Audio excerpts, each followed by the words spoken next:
নীতি আদর্শ বাদ দিয়ে যখন মানব রচিত কুফরি তন্ত্রমন্ত্র আমাদের চাপাইয়ে দেওয়া হলো, তখন এই ধরনের অশান্তি, এই ধরনের অরাজকতা, এই ধরনের অশ্লীলতা, এই ধরনের দেশকে ধ্বংসের বাস্তবতা আমরা লক্ষ্য করেছি।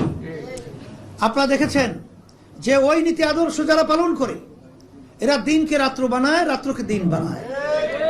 এরা মিথ্যাকে অনেকাংশে সত্য বলে প্রচার করে।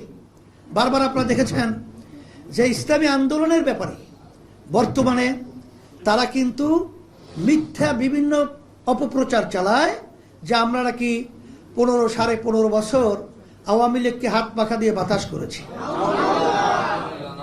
এই দিনটাকে যেরকম রাত্র বানায়, যদি জিজ্ঞেস করা হয় এই কথা আমাদের কেন বলা হয়, আমরা তাদের সহযোগিতা কিভাবে করলাম, বলে আপনারা 14 সালে জাতীয় নির্বাচনে গেছেন না,